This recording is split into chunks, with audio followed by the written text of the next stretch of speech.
Olá, ouvintes e espectadores ligados na Rádio Itapuama FM e nas nossas plataformas digitais.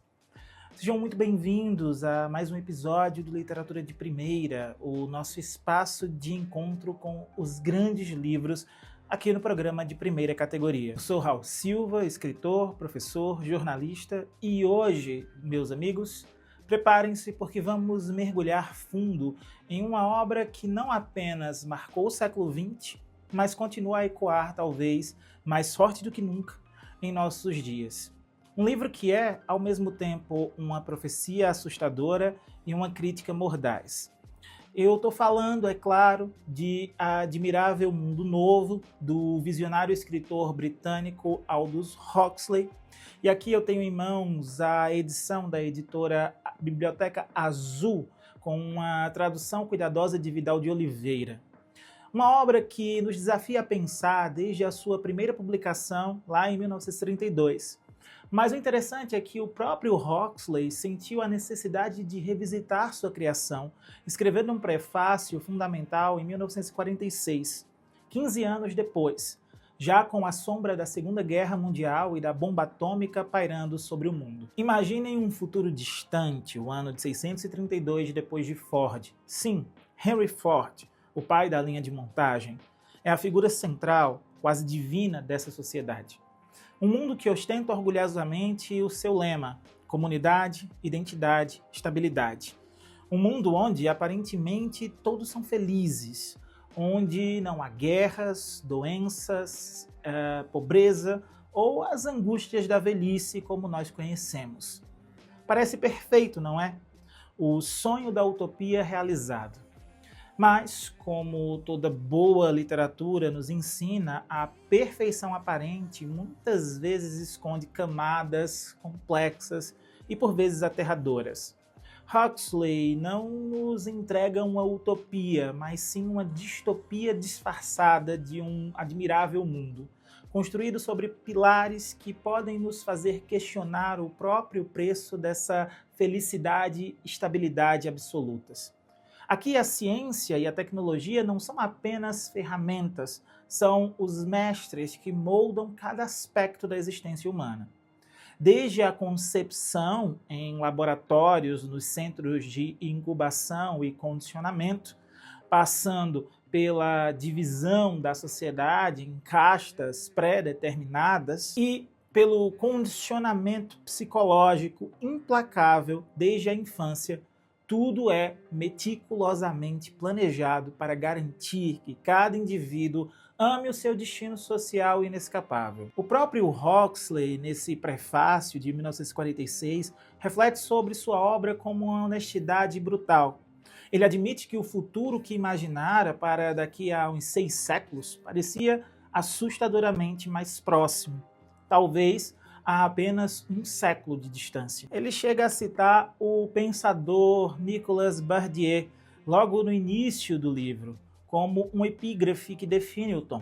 As utopias parecem hoje muito mais realizáveis do que se pensava. E a questão angustiante se torna como evitar sua realização definitiva, como retornar a uma sociedade menos perfeita e mais livre. Essa provocação, esse espelho perturbador que o Aldous Huxley nos coloca à frente, que nós vamos explorar hoje aqui. Como essa sociedade perfeita funciona, quais são os mecanismos de controle, quem são os personagens que ousam sentir ou pensar diferente e, principalmente, o que o admirável mundo novo tem a nos dizer sobre o nosso próprio mundo aqui e agora? Vamos descer aos detalhes, as engrenagens que fazem girar esse admirável mundo novo de Aldous Huxley. Como eu disse, o lema é comunidade, identidade e estabilidade. Mas como se constrói uma sociedade assim tão programada? A resposta de Huxley é desconcertante e começa antes mesmo do nascimento, ou melhor, da decantação, como ele chama. Esqueçam a reprodução natural. Aqui, seres humanos são fabricados nos centros de incubação e condicionamento. É uma linha de montagem biológica, desde a fecundação em tubos de ensaio, passando pela conservação dos óvulos, tudo é controlado.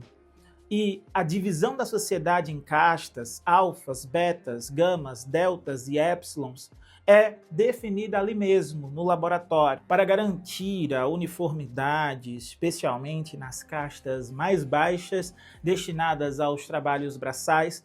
Eles utilizam o incrível e um tanto sinistro processo Bokanovsky.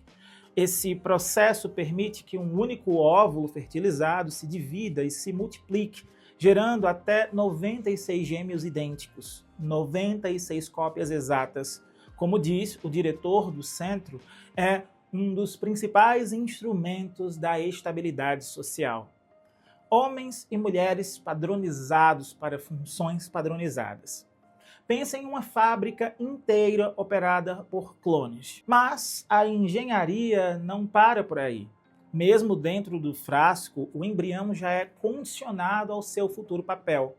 Os épsilons, por exemplo, recebem menos oxigênio, o que afeta o desenvolvimento cerebral e físico, tornando-os adequados para tarefas que não exigem inteligência. Outros são condicionados ao calor ou ao frio, dependendo de onde vão trabalhar.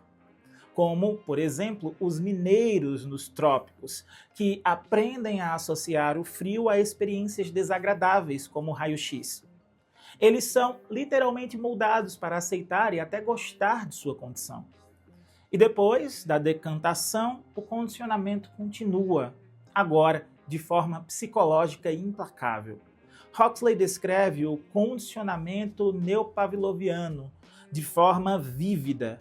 Imaginem bebês da casta delta, vestidos de caqui, sendo apresentados a flores e livros coloridos. Enquanto eles engatinham alegremente em direção a esses objetos, um alarme ensurdecedor dispara, sirenes apitam e o chão sob eles lhes dá choques elétricos. Repitam isso algumas centenas de vezes e essas crianças crescerão com um ódio instintivo, como diriam os psicólogos antigos, por livros e pela natureza. E por quê? Por razões econômicas. Flores e paisagens são gratuitas, não movimentam as fábricas. Então, condiciona-se o ódio à natureza, mas o amor a esportes ao ar livre que exijam equipamentos complexos, garantindo o consumo de transportes e de bens manufaturados. Genial e terrível, não? Outra ferramenta poderosa é a hipnopédia, o ensino durante o sono. Descobriu-se que ela não funciona para ensinar fatos ou ciências. O pequeno Ruben Rubinowitch podia repetir um discurso de Bernard Shaw, mas não o compreendia. Mas, para a formação moral e social, aí ela é imbatível. Milhares e milhares de repetições de slogans, provérbios e preconceitos de classe são sussurradas nos ouvidos das crianças enquanto dormem. Sou tão feliz por ser um beta. As crianças alfa vestem cinza, elas trabalham mais porque são terrivelmente inteligentes. Cada um pertence a todos. Essas sugestões se tornam parte intrínseca da mente, formando os desejos, julgamentos, as próprias verdades de cada indivíduo. Como diz o diretor, é a maior força moralizadora e socializante de todos os tempos. E para lidar com qualquer fissura nesse sistema, qualquer emoção residual, qualquer momento de infelicidade ou dúvida, existe o soma, a droga perfeita, distribuída pelo Estado, eufórica, narcótica, agradavelmente alucinatória, sem os inconvenientes do álcool ou de outras drogas do passado. Proporciona fugas da realidade, feriados da própria identidade. Meio grama para um dia nublado, um drama para um fim de semana prolongado, 2 para uma viagem ao Oriente. Como Mustafa Mond, um dos administradores mundiais, define, é o cristianismo sem lágrimas. Linda, a mãe de John, que veio da reserva, ao retornar a esse mundo, abraça o soma como a salvação definitiva, vivendo em um estado de fuga perpétua até a sua morte. Nessa sociedade, tudo é voltado para a estabilidade e o prazer imediato. O consumo é um dever cívico. Quanto mais se remenda, menos se aproveita, repetem as vozes hipnopédicas. O lazer é organizado para consumir. Jogos complexos, cinemas sensíveis que envolvem todos os sentidos, incluindo o tato. Lembrem-se da famosa cena do tapete de pele de urso. E a liberdade sexual é total, até compulsória. Cada um pertence a todos. Laços emocionais profundos, monogamia, família, tudo isso é visto como fonte de instabilidade de emoções perigosas e exclusivistas. As palavras mãe e pai são consideradas obscenas, chocantes. O lar tradicional é descrito como um lugar sufocante, psicologicamente sórdido, cheio de intimidades perigosas e emoções descontroladas. Tudo o que pode gerar atrito, paixão intensa ou introspecção é eliminado ou suprimido. A história é abolida. A história é uma farsa, dizia Forte. A arte elevada é substituída por entretenimento sensorial. A ciência pura é rigidamente controlada. E a religião, bem, Deus é incompatível com a felicidade constante e a tecnologia. É nesse cenário que surgem as figuras que nos permitem ver rachaduras no sistema. Bernard Marx, um alfa mais fisicamente defeituoso, mais baixo que o padrão. Essa diferença o isola, o torna dolorosamente consciente de si mesmo como indivíduo. Ele critica a sociedade, anseia por sentimentos mais profundos, mas, ao mesmo tempo, quando tem a chance, através da fama que o selvagem lhe proporciona, ele se entrega aos prazeres e ao status que antes desprezava. É uma figura complexa, cheia de contradições. Temos também Helmholtz Watson, o oposto de Bernard, fisicamente um alfa mais exemplar, popular, bem-sucedido. Mas ele sente um vazio intelectual, um excesso de capacidade não utilizada. Ele é um engenheiro emocional, um mestre em criar slogans e versos hipnopédicos, mas anseia por escrever algo com mais substância, mais intensidade, mais verdade.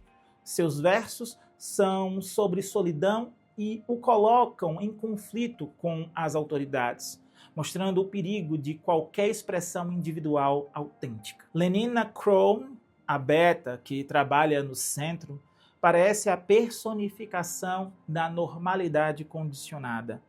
Pneumática, popular, segue as regras, incluindo a promiscuidade esperada.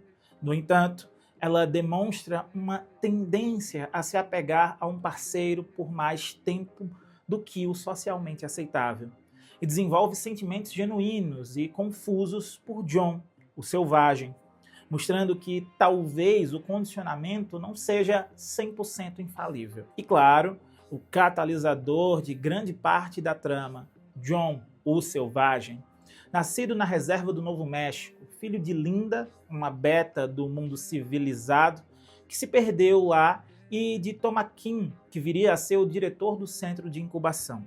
John cresce entre dois mundos, aprende as tradições, os rituais e a religião dos indígenas, mas também aprende a ler, como Linda, e descobre um livro velho e proibido, as obras completas de Shakespeare.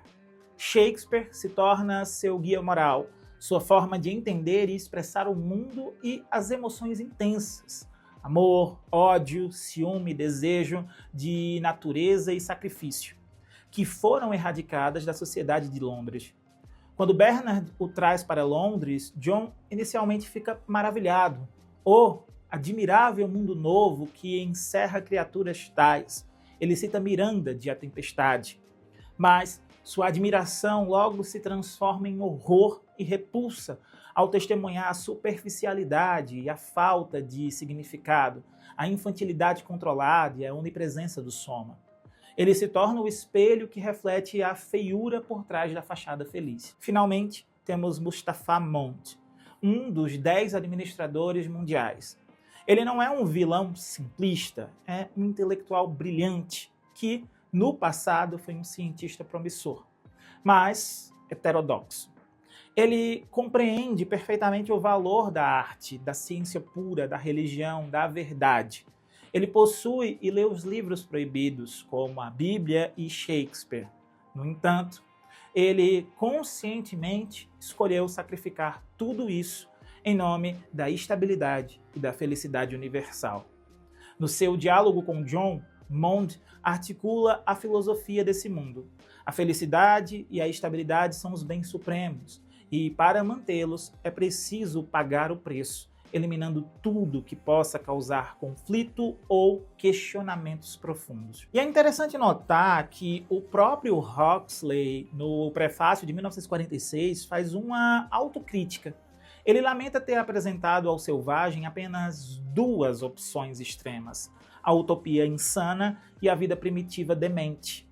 Se fosse reescrever, diz ele, criaria uma terceira possibilidade, uma comunidade de exilados buscando a sanidade, a descentralização e um propósito maior na vida. Huxley também reconhece que não previu a energia nuclear, mas argumenta que a revolução mais profunda não viria da física, mas da biologia e da psicologia aplicada aos seres humanos, capazes de criar o estado totalitário verdadeiramente eficiente, onde a população é controlada não pela força bruta, mas por amar a própria servidão.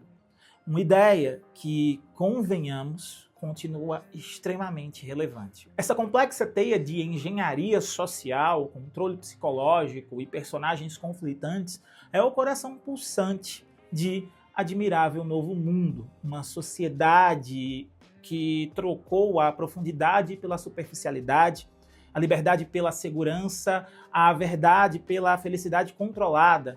E a pergunta que fica ecoando é: valeu a pena? E assim, chegamos ao final da nossa jornada por Admirável Mundo Novo. Que livro, meus amigos, que livro! Depois de explorarmos as intrincadas engrenagens dessa sociedade futurista, desde a produção em massa de seres humanos até os sofisticados métodos de controle mental e emocional, fica a pergunta central, aquela que ecoa das páginas finais do confronto entre John o Selvagem e o administrador Mustafa Mond. Qual é o preço da felicidade? Huxley nos confronta com uma escolha brutal. Uma estabilidade perfeita, uma felicidade garantida quimicamente com o soma, uma vida sem dor, sem medo da morte, sem a complexidade das relações humanas profundas, mas também sem arte grandiosa, sem ciência verdadeira que ouse questionar, sem religião e talvez, o mais assustador, sem individualidade real. Ou, do outro lado, o direito de ser infeliz, o direito reivindicado pelo selvagem de enfrentar a vida com todas as suas dores, perigos, paixões, perdas e sim, com a possibilidade de sofrimento, mas também com a chance de experimentar a liberdade genuína, a beleza trágica, a nobreza e o heroísmo que só surgem na instabilidade. É impressionante como um livro escrito em 1932 continua tão absurdamente relevante, não acho? Olhem ao nosso redor, a busca incessante pelo prazer imediato, a medicalização para lidar com qualquer desconforto emocional, a cultura do entretenimento que nos bombardeia constantemente, a valorização da juventude eterna e o medo da velhice e da morte. Não são ecos assustadores do mundo que Huxley imaginou? A tecnologia que avança a passos largos prometendo soluções para tudo inclusive para a própria condição humana através da engenharia genética. Será que não estamos, de alguma forma, flertando com os mesmos dilemas? Como o próprio Huxley percebeu já em 1946, a sua distopia antes projetada para um futuro longínquo parecia bater à porta.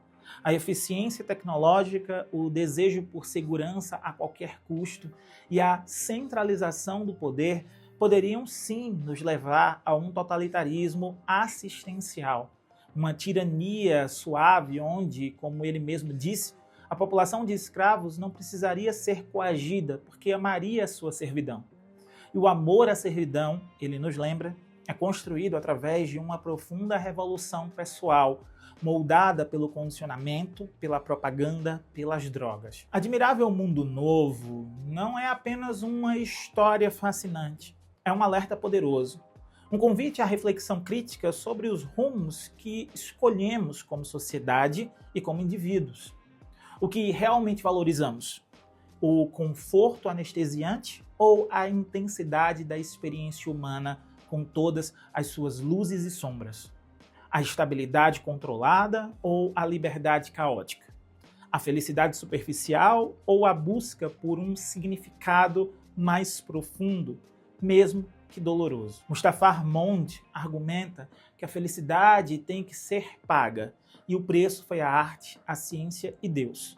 Ele nos diz que não se pode ter Otelo no mundo estável e feliz, porque a tragédia nasce da instabilidade social. Mas John, o selvagem, nos lembra que talvez essa felicidade comprada a tal preço seja, na verdade, uma forma de degradação, que as lágrimas são necessárias, que viver perigosamente tem seu valor, que nada custa bastante caro naquele mundo. Então fica aqui, mais do que uma recomendação, um apelo. Leiam ou releiam Admirável Mundo Novo, confrontem-se com essas questões, discutam com seus amigos em casa, no trabalho e, claro, continuem essa conversa aqui conosco dentro do De Primeira Categoria. Queremos ouvir suas opiniões, suas angústias e as suas esperanças diante desse espelho que Huxley nos deixou. Procurem nossos outros episódios, onde continuamos a explorar as grandes obras e as grandes ideias que moldam o nosso entendimento do mundo. Eu sou Raul Silva e este foi o Literatura de Primeira de hoje. Eu agradeço imensamente a companhia de vocês. Continuem na sintonia da Rádio Itapuama FM e nos acompanhem nas redes sociais. Uma ótima semana a todos e até o nosso próximo encontro com a força transformadora da literatura.